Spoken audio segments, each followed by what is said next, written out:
Hello दोस्तों, स्वागत है आप सभी का अवेयर माई इंडिया पर। मैं हूं आपके साथ सुमन साहब। हमारी एंशियंट हिस्ट्री की आज की लेक्चर जो है वो सिंधु घाटी सभ्यता की प्रकृति से संबंधित है। लास्ट क्लास में आपने सिंधु घाटी सभ्यता की खोज और इसके विस्तार के बारे में जाना था। आज की क्लास में हम इसकी प्रकृति देखने वाले हैं, इसकी नेचर, इसकी विशेषताएं, किस तरीके की यहाँ चीज़ें पाई जाती थी, ये देखने वाले थे। चलिए क्लास की शुरुआत करते हैं। सबसे पहले प्रकृति की अगर बात करें तो हड़प्पा एक शहरी सभ्यता थी। अगर आपने पिछली क्लास को नहीं देखा है तो ज़रूर उसे देख लें। तो उसे अगर आप देखेंगे तो आप पाएंगे हड़प्पा चूँकि सबसे पहला स्थल था सिंधु घाटी सभ्यता की जो खोजा गया, इसीलिए इस पूरे सभ्यता को ही हड़प्पा सभ्यता के नाम से जाना जाता है। तो सिंधु घाटी सभ्यता या हड़प्पा सभ्यता की बात करें तो यह एक शहरी सभ्यता थी। अगेन बात करें तो जब हम यहाँ उत्खनन करते हैं तो यहाँ बड़े बड़े भवन हैं। शहर कैसे कहे जा सकते हैं? तो यहाँ बड़े बड़े भवन हैं, बड़े बड़े भवन हैं। व्यापार वाणिज्य, व्यापार वाणिज्य यानी ट्रेड कॉमर्स, व्यापार वाणिज्य, लिपि है इसकी। शहर चलाने के लिए शासकीय तंत्र है, शहर चलाने के लिए एक पूरा सिस्टम है, तंत्र है।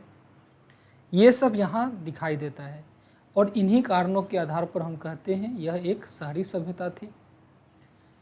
अपने समकालीन सभी सभ्यताओं में हड़प्पा की शहरी विशेषताएं सभी से काफ़ी बेहतर हैं। अब समकालीन सभ्यताओं में कौन कौन थे? पिछली क्लास में आपने पढ़ा था मेसोपोटामिया की सभ्यता, इसी तरीके से मिस्र की सभ्यता और वांगहो सभ्यता। उन सभी सभ्यताओं की जो शहरी विशेषताएं हैं उससे ये काफ़ी बेहतर शहरी विशेषताएं यहाँ देखने को मिलती है।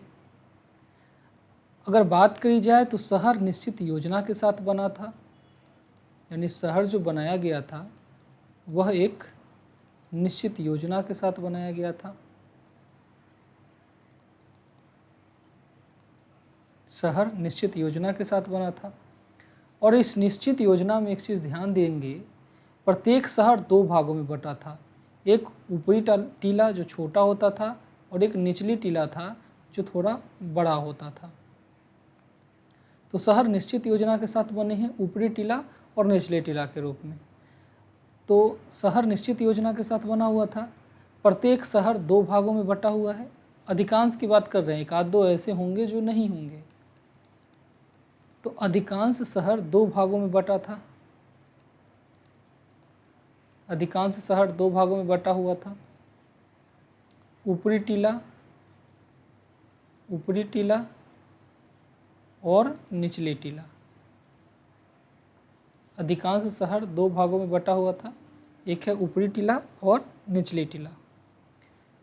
ऊपरी टीला को पूर्वी क्षेत्र भी जो ऊपरी टीला था इसे पश्चिमी क्षेत्र और पूर्वी टीला को पूर्वी क्षेत्र कहा जाता था। देखिए पूर्व में था तो जो निचली टीला था इसे पूर्वी क्षेत्र कहा जाता था और जो ऊपरी टीला था इसे पश्चिमी क्षेत्र कहा जाता था। ठीक है, पश्चिमी क्षेत्र।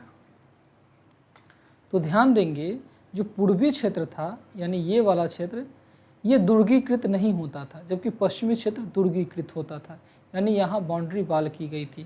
तो अगली विशेषता है पश्चिमी क्षेत्र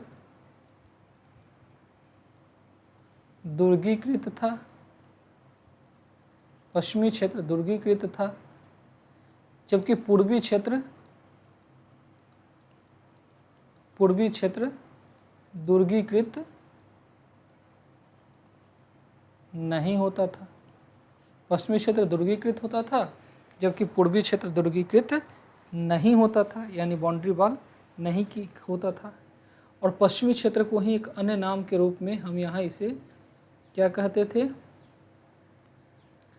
पश्चिमी क्षेत्र को ऊपरी टीला कहा जाता था, ऊपरी टीला, जबकि जो निचली पूर्वी वाली क्षेत्र थी इसे निचली टीला कहा जाता था, निचली टीला। अब ध्यान देंगे ऊपरी टीला जो है, ऊपरी टीला में वीआईपी लोग रहते थे, जबकि निचली टीला में आम लोग रहते थे, आम लोग रहते थे, यानी सामान्य जन रहते थे। तो ऊपरी टीला में वीआईपी लोग रह रहे हैं, जबकि निचली टीला में आम लोग रह रहे हैं। अब इस बात का अपवाद क्या है, पहले अपवाद समझने से पहले फिर से एक बार देखिएगा। शहर निश्चित योजना के साथ बने हैं। क्या निश्चित योजना है? तो प्रत्येक शहर 2 भागों में बटा है, एक ऊपर वाला, एक नीचे वाला। ऊपर वाले को पश्चिम में बना था, पश्चिमी क्षेत्र, और नीचे वाले को पूर्वी क्षेत्र कहा जाता था। ये 2 भागों में बटा होता था।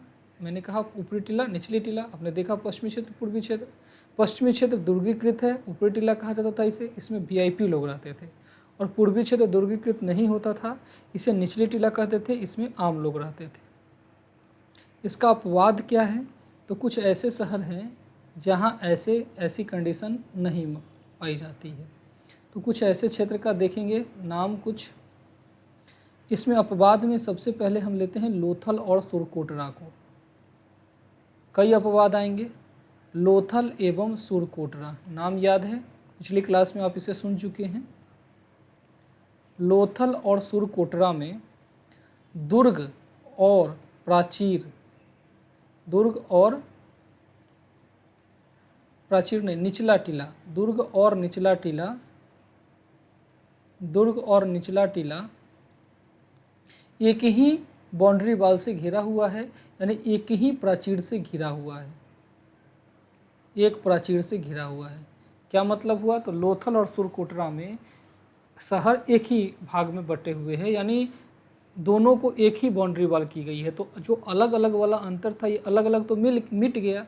मान लीजिए ऐसे रहे और कोई इस तरीके से रहे, और बाउंड्री वाल पूरा इस तरीके से, बाउंड्री वाल अगर इसके किनारे पर हो तो बाउंड्री वाल कुछ इस तरीके से कर दिया जाए, इस तरीके से आपके चारों ओर इसके बाउंड्री वाल कर दिया जाए, तो आप कहेंगे ये तो एक ही रक्षा प्राचीर से घिरा हुआ है। अब एक ही रक्षा प्राचीर से घिरा हुआ है तो ऐसे में हम कहते हैं इसके एक ही भाग है। तो इन दोनों स्थलों का एक ही भाग है, लोथल और सुरकोटरा में, याद कीजिएगा। इसके बाद दूसरा अगर देखें तो कालीबंगा की अगर बात करें, कालीबंगा, तो कालीबंगा में क्या विशेषताएं हैं? तो कालीबंगा, इसमें निचला टीला भी दुर्गीकृत किया गया है ऊपरी टीला दूसरा निचली टीला दोनों, लेकिन इसमें निचला टीला भी दुर्गीकृत किया गया है, निचला टीला भी दुर्गीकृत है, यानी यहाँ भी बाउंड्री वॉल की गई है निचला टीला में। इसके बाद अगर एक और भी बात करी जाए तो चन्हुदरों की बात करें अगर, तो चन्हुदरों में न ऊपरी टीला निचली टीला कोई भी दुर्गीकृत नहीं है। तो ऊपरी, निचली, कोई भी टीला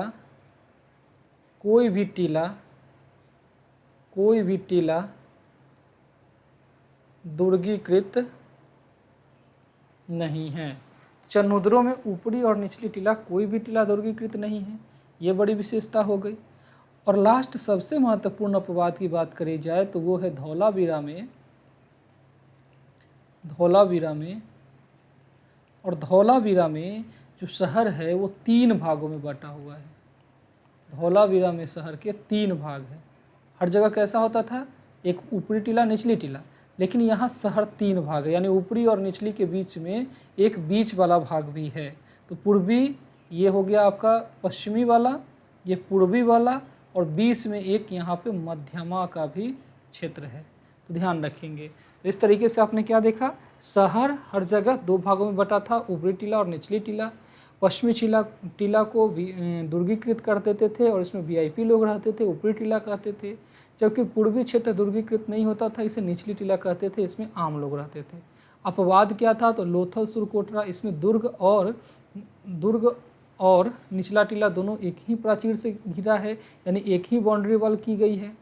इसके बाद कालीबंगा की बात किया जाए तो इसमें निचला टीला भी दुर्गीकृत किया गया है। चन्हुदरों में ऊपरी निचली कोई भी टीला दुर्गीकृत नहीं है, तो यहाँ भी सब समझ सकते हैं जो एक ही भाग नज़र आ रहा है। और धौलावीरा में शहर 3 भागों में बटा है, यानी पश्चिम और पूर्व के बीच में एक मध्यमा भी यहाँ पे दिखाई देती है। तो ये महत्वपूर्ण विशेषता हो जाएगी शहर के नियोजन को लेकर। आगे अगर सड़कों की बात करी जाए, आगे अगर विशेषताओं में बात किया जाए, रोड की, सड़कों की बात किया जाए, तो हड़प्पा की सड़क की विशेषताओं की बात करी जाए तो सभ्यता के जो नगर है वो तो वर्गाकार थे और यहाँ सड़कें जो है एक दूसरे को समकोण पर काटती थी। तो सड़कें एक दूसरे को समकोण पर काटती थी। समकोण का मतलब क्या है? 90 डिग्री पर काटती थी। सड़कें एक दूसरे को 90 डिग्री पर काटती थी। ठीक है, अब ध्यान देंगे सड़क की चौड़ाई क्या है। तो अच्छा, कैसे काट रही है? तो इस तरीके से ध्यान देंगे, इस तरीके से एक दूसरे को समकोण पर काट रही है। और हड़प्पा के जितने भी नगर है, ये नगर वर्गाकार या आयताकार, या तो इस फॉर्म में बसे हैं या फिर ये इस फॉर्म में बसे हैं। तो इस तरीके से वर्गाकार या आयताकार यहाँ बसी हुई है और यहाँ इस नगर में शहर जो है इस तरीके, जो सड़कें हैं वो इस तरीके से गई हुई हैं। ठीक है, तो ये चीज़ ध्यान रखेंगे। अगर चौड़ाई की बात किया जाए तो सड़कों की चौड़ाई की बात करते हैं। तो सड़क की चौड़ाई, तो चौड़ाई अलग अलग है हर जगह पर। फिर भी अगर एक औसत की बात किया जाए सामान्य रूप में, तो सामान्य सड़क जो है मेन वाला, सामान्य मेन सड़क की बात किया जाए तो सामान्य मेन सड़क 3.66 मीटर की थी, 3.66 मीटर चौड़ी थी। जबकि गलियों की सड़क की बात किया जाए, गलियों की सड़क की बात किया जाए तो जो गली की सड़क है ये 1.8 मीटर की होती थी। तो मेन सड़क तो 3.66 मीटर थी, जबकि गलियों की सड़क 1.8 मीटर थी। ठीक है, अगर बात करें तो विश्व के किसी भी समकालीन सभ्यता में इतनी बेहतर सड़क नहीं थी। तो समकालीन सभ्यता से बेहतर दशा में सड़कें यहाँ की है। समकालीन दशा की सड़कों से यहाँ की सड़क बेहतर है। हालांकि एक चीज़ ध्यान रखेंगे, आपसे पूछा जाता है जो सड़क पक्की है या कच्ची है, तो आप बताएंगे सड़क कच्ची होती थी, यानी ये पक्की ईंटों की नहीं बनी, ये कच्ची सड़क है। ठीक है, तो ये शहर की मुख्य विशेषताएं हैं। देखिएगा, एक दूसरे को समकोण पर काटती थी, सड़क की चौड़ाई अलग अलग है। सामान्य मेन सड़क 3.66 मीटर चौड़ी है, जबकि गलियों की सड़क 1.8 मीटर चौड़ी है। समकालीन सभ्यता से बेहतर है, सड़क के कच्ची है। हर सड़क के किनारे किनारे नालियाँ बनी हैं। तो नाली व्यवस्था की जरा अगर बात कर लेते हैं, नाली व्यवस्था, नाली व्यवस्था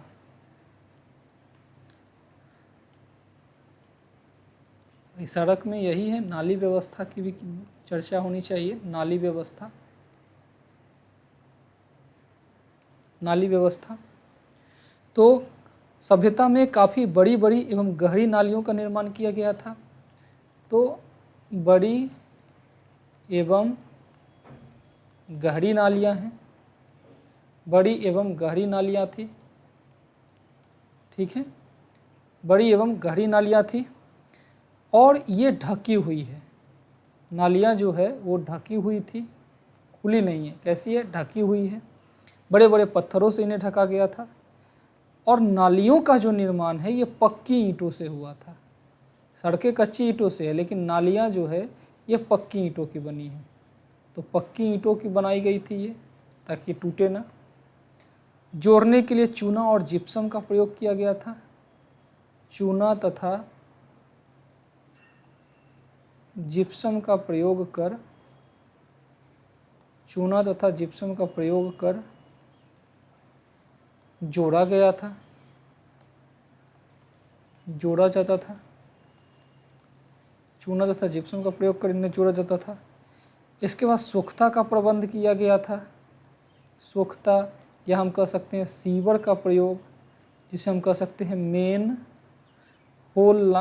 होल जो है, सीवर का प्रयोग किया गया था। सोख्ता सीवर का प्रबंध था, यानी बड़ी बड़ी नालियों जो पानी निकलने के लिए सोख्ता, सीवर ये सब लगाया गया था।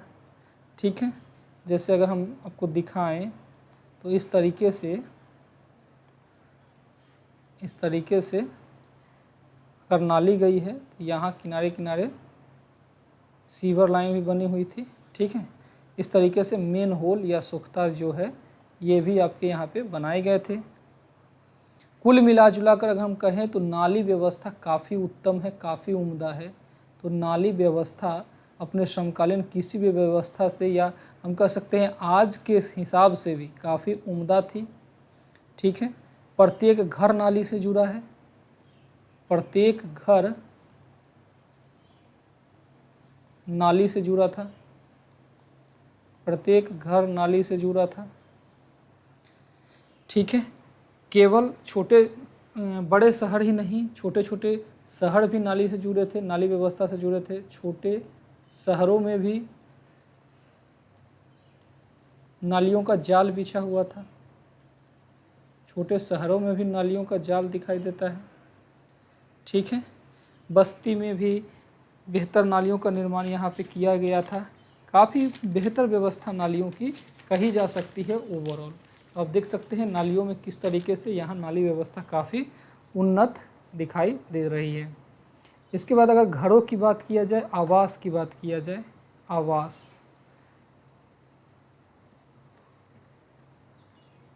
आवास घर की बात किया जाए, आवास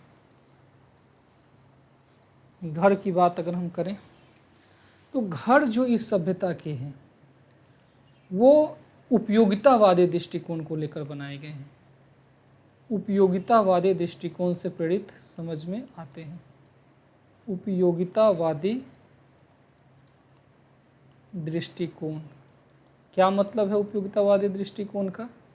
तो इसका अर्थ है जो काफ़ी ज़्यादा जिसमें सहजता से उपयोग कर सके, यानी सुख सुविधा को ध्यान में रखकर हम कह सकते हैं, सुख सुविधा को ध्यान में रखते हुए, सुख सुविधा को ध्यान में रखते हुए बनाए गए थे। ठीक है, घर की बात अगर हम करें तो एक मंजिला, द्विमंजिला, एक मंजिला, द्विमंजिला और बहुमंजिला घर बनाए गए थे। एक मंजिला, द्विमंजिला और बहुमंजिला घर बनाए थे। घर के निर्माण में पक्की ईंटों का प्रयोग किया गया है। तो घर के निर्माण में पक्की ईंटों का प्रयोग किया गया था, पक्की ईंटों का प्रयोग किया गया था। घर के निर्माण में पक्की ईंटों का प्रयोग किया गया है। साथ ही साथ अगर बात किया जाए तो प्रत्येक घर में रसोई, आंगन, स्नानागार यानी बाथरूम, स्नानागार, प्रत्येक घर में रसोई, बाथरूम, स्नानागार और टॉयलेट यानी शौचालय बनाए गए थे। तो प्रत्येक घर में रसोई, आंगन, स्नान, शौचालय ये सब बनाए गए थे। सबसे बड़ी विशेषता ध्यान रखेंगे, घरों के जो दरवाजे हैं, घरों के दरवाजे ये मुख्य सड़क की तरफ न खुलकर कहाँ खुलते थे? तो गलियों में खुलते थे, गलियों में खुलते थे। तो इनकी जो घरों के दरवाजे हैं ये मुख्य सड़क की तरफ नहीं खुलकर गलियों में खुलते थे। यानी ये लोग अपने जीवन में क्या दे रहे हैं? तो ये लोग अपने जीवन में प्राइवेसी को विशेष महत्व दे रहे हैं, प्राइवेसी को यानी निजता को ये लोग महत्व दे रहे हैं, निजता को महत्व दे रहे हैं। ठीक है, इसके बाद अगर बात करें तो इस ऐसा अपवाद कहाँ है, जो ऐसी व्यवस्था कहाँ नहीं मिलती है? तो ये अपवाद है लोथल। लोथल में घर मुख्य सड़क की तरफ ही खुल रहे हैं, लेकिन बाकी जगहों पर जो घर के दरवाजे हैं ये गलियों में खुल रहे हैं। घर के दरवाजे के अंदर प्रवेश करते ही एक दीवार हुआ करती थी। कैसे? देखिए, जैसे ये घर है आपका, सपोज कीजिए ये घर है और यहाँ पे प्रवेश द्वार है, ठीक है। तो घर में जैसे ही इंटर करें, यहाँ प्रवेश करते ही एक दीवार हुआ करता था और दीवार के ठीक पीछे आंगन होता था। क्या होता था? आंगन। और आंगन के तीन मतलब इन तीनों ओर जो है ये कमरे हुआ करते थे, इधर के तरफ कमरे होते थे इन तीनों ओर, ठीक है। और प्रत्येक घर में कुआं है, ठीक है, स्नानागार है, रसोई घर होता है, छत पे जाने के लिए सीढ़ियाँ बनी रहती थी। आंगन जो है ये कच्ची ईंटों का बना होता था, हालांकि कालीबंगा में पक्की ईंटों के आंगन हैं। तो ये काफ़ी विशेषताएं हैं। तो देखिए, इसी बात को देखिए, घर के दरवाजे के अंदर, घर के दरवाजे के अंदर एक दीवार होती थी। तो घर में प्रवेश करते ही आंगन हुआ करता था। इस दीवार के जस्ट पीछे, दीवार के पीछे आंगन हुआ करती थी, आंगन होता था। और आंगन के चारों ओर, आंगन के चारों ओर, चारों ओर या तीनों ओर कह सकते हैं, एक तरफ से तो प्रवेश ही किए हैं, तो आंगन के तीनों ओर, तीनों ओर कमरे होते थे, कमरे होते थे। प्रत्येक घर में आपके कुआं हैं, 2 3, प्रत्येक घर में कुआं होता था, ठीक है। प्रत्येक घर में कुआं था, रसोई घर थी कि यानी किचन था, ठीक है। इसके बाद बाथरूम होता था, स्नानागार होता था, स्नानागार होता था, ठीक है। ये सब विशेषताएं थी। छत पर जाने के लिए सीढ़ी बनी होती थी, छत पर जाने के लिए सीढ़ियाँ बनाई जाती थी, छत पर जाने के लिए सीढ़ियाँ बनाई जाती थी। आंगन कच्ची ईंटों का बना है, आंगन कच्ची ईंटों का बना होता था, कच्ची ईंटों का बना होता था। लेकिन एक अपवाद है इसमें। अपवाद क्या है? तो वो अपवाद है कालीबंगा।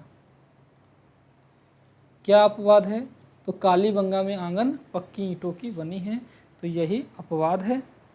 तो ये इनके घर है। तो घर में काफ़ी विशेषताएं आपने देखा। क्या घर की विशेषताएं हैं? तो आवास उपयोगितावादी दृष्टिकोण से सुख सुविधा को ध्यान में रखते हुए है। एक मंजिला, द्विमंजिला, बहुमंजिला घर है। घरों के निर्माण में पक्की ईंटों का प्रयोग किया गया है। प्रत्येक घर में रसोई, आंगन, स्नानागार, शौचालय इत्यादि बने हैं। घरों के दरवाजे मुख्य सड़क की तरफ न खुलकर गलियों में खुल रहे हैं। प्राइवेसी को महत्व दे रहे हैं इसके कारण। अपवाद है लोथल, यानी लोथल में बाहर की तरफ दरवाजे खुल रहे हैं। घर के दरवाजे के अंदर एक दीवार हुआ करती थी, दीवार के पीछे आंगन होता था, आंगन के तीनों ओर कमरे होते थे। प्रत्येक घर में कुआं, रसोई घर, स्नानागार बना होता था। छत पर जाने के लिए सीढ़ियाँ होती थी। आंगन कच्ची ईंटों की बनी है, लेकिन कालीबंगा में एक अपवाद है। तो कालीबंगा में आंगन क्या है? तो पक्की है, पक्की ईंटों की बनी है, ठीक है। तो ये इसमें विशेषताएं हैं। तो आप एक बार देखिए तो ज़रा क्या क्या हम पढ़ रहे थे। तो हमने आपसे कहा था जो हड़प्पा में क्या क्या पढ़ना है, एक बार दिखाएं आपको। पिछली क्लासेस देख लीजिएगा अगर नहीं देखे होंगे तो, लेकिन मुझे आशा है आप देखे ही होंगे। हड़प्पा सभ्यता में आपको सामान्य परिचय पढ़ना था, खोज का इतिहास पढ़ना था, विस्तार में 1500 स्थल है, लेकिन हम केवल 15 स्थल की बात किए हैं। प्रकृति, आज हड़प्पा की जो प्रकृति थी, जो विशेषताएं थी, इसको हम लोगों ने देखा है, ठीक है। अब हड़प्पा की अर्थव्यवस्था, समाज, राजनीति, धर्म और संस्कृति को देखना है, उद्भव एवं पतन के सिद्धांत को देखना है। तो हड़प्पा सभ्यता की अर्थव्यवस्था के बारे में अब हम लोग पढ़ने वाले हैं, ठीक है। तो चलिए इस क्लास में इतना ही रहेगा। नेक्स्ट क्लास में हम लोग हड़प्पा सभ्यता की अर्थव्यवस्था के बारे में पढ़ेंगे। तो अगर ये क्लासेस आपको बहुत अच्छी लग रही हो तो चैनल को लाइक सब्सक्राइब करना नहीं भूलिएगा, ठीक है। और वीडियो को भी लाइक कर दीजिए। बहुत धन्यवाद।